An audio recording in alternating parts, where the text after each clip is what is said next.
welcome back to my channel. I'm Liam. The first round out of the buys, important one to see where teams are at. Did people just sideways through the to get them through the buys, or were there teams that upgraded and made the team much better than it was before it? It was alright. I've moved down about 1,000 spots, even though I am fairly highly ranked. I did move down. I feel like I improved my team a little bit from the start. Did have a few injuries that I had to sideways trade throughout the buys, but overall, not too bad. So coming into this round 15, a lot of fixtures.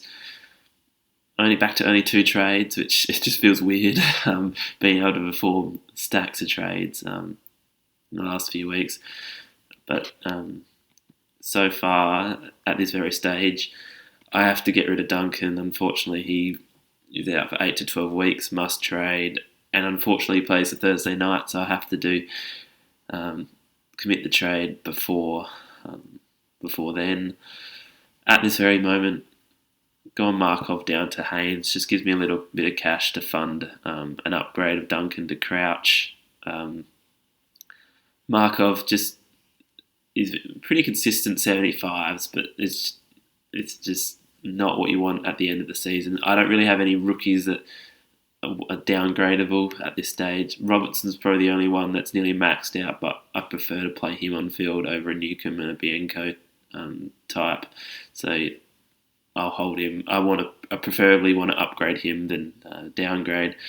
And I've got Madden, Briggs, Highmore still, and Bianco still making a little bit more cash before I can downgrade and then offload them. So going to Haynes, I feel like he might end up being a possible keeper at the end of the year. With Davis back, new role, many more plus sixes. Might not average the 100 that we want as a top 6 defender, but I feel like he'll be a solid 90 average. Loves the plus 6. GWS love chipping around, especially if they're up and at the end of games. It does give me now 6 GWS players, but I feel like it's worth. And Briggs, technically, and Flynn will be gone soon, so four premium GWS players, but I feel like they're one of the highest scoring teams in the league, so I'm happy to do that.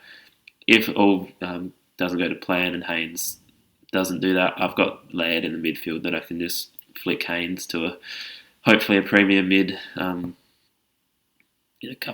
a month or 2 time, whenever needs be. So the handy bit of Laird stuck in my midfield is I can offload if any of these defenders start to perform poorly.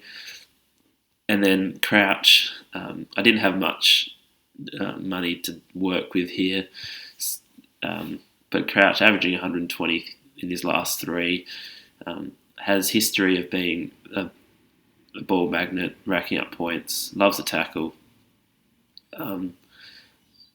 Preferably want like Steele or Lions or someone 100k more, but I feel like he's probably the closest to matching those top guys for his price that he is at the moment. So hopefully a solid option. Hopefully he doesn't get injured, and he can. He's got a fairly lowish break even, so it won't be 740k for much longer. So those are my 2 trades this week. I was really tempted, instead of the Markov to Haynes, to go Heaney to Stringer, and that would have allowed me to get up to a Steele instead of a Crouch. I just don't have any trust in having Stringer in my side, even though his role looked pretty good on the weekend. They were only playing Hawthorn. They do get Melbourne and Geelong the next 2. So Stringer it can be an option, but just beware. He's got the tough 2 matchups in the next 2 games.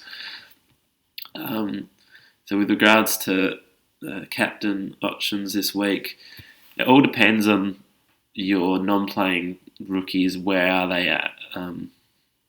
and when are they playing to be able to know who you want to VC. It's not as easy in the buys where you just chuck a C on the captain, C on someone who's playing a buy, having a buy. Good English there. At the moment, I want to VC Aaron Hall against Gold Coast. I think it's a very favourable matchup. It'll be. You saw Wines go 150 last week. I know he's a midfielder, but Gold Coast can give up some massive numbers, and Hall, when allowed to run free, can go huge. At the moment, he will be my VC. However, and I'll use O'Connor, who's at the moment on my utility bench, to loop with him. Just be aware where your non-playing players are playing, because O'Connor's in the last game. But I just need to keep my eyes out. If he does get picked, that I will have to change my VC to most likely Rosas. I don't think Rosas will get a game this week. So if O'Connor is picked to play, Rosas will probably become my emergency loop, and then we'll have to go to a Crouch or a McCluggage.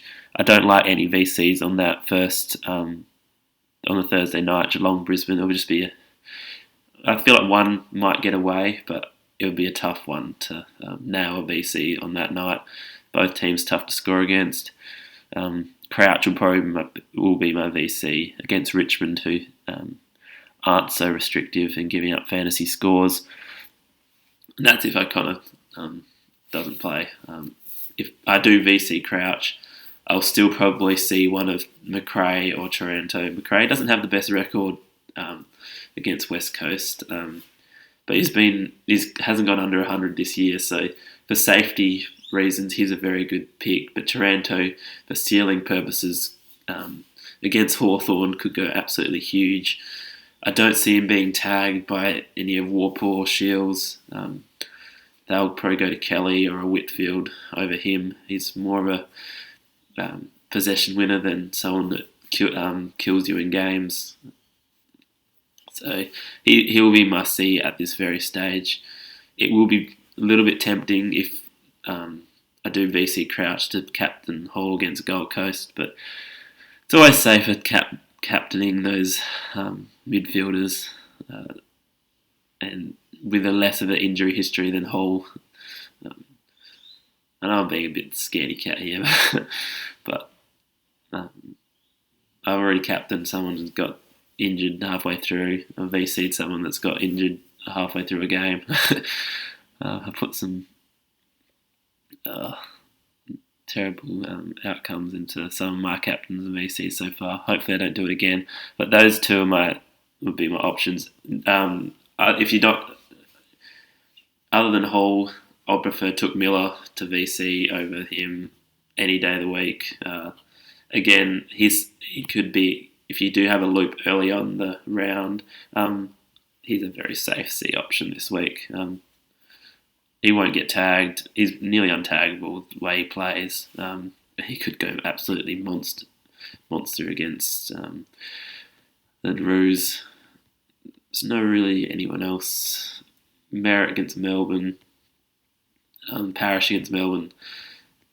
I don't see him going massive, but I think a safe 110, 115 if you want that. Mitchell, just be aware of the De Boer tag this week. I wouldn't want to be touching him. At worst, VC, but there's no really captain options in the Carlton Adelaide game that you're wanting to go. Laird might see attention from Curnow. So those are my options for this VCC this week. You can still loop, I know, without the buyers. So I'll be doing that with Madden on the Friday night with Briggs. I feel like they're a fairly popular combination in the forward line. So if you do have a non-playing forward at F8 or on the utility spot, looping Madden with Briggs is an option. And also beware if you are looping, like for me with O'Connor, not to have the emergency on Bianco. in my case, if Bianco plays, he's got the emergency, and I put O'Connor on the field, I have to take Bianco's score. Newcombe does play on the Sunday, so I could, and I know this whole score before then, so I'll be able to move Newcombe to the utility spot, O'Connor onto the field, and then put Laird as the emergency will get played, and O'Connor as the C will double whole score. So just be wary if you are looping, not to have ease on the wrong sort of players. So good luck with your teams for this weekend. Hope it's a good one, and I'll catch it either Sunday night or Monday for hopefully a good review. Thank you.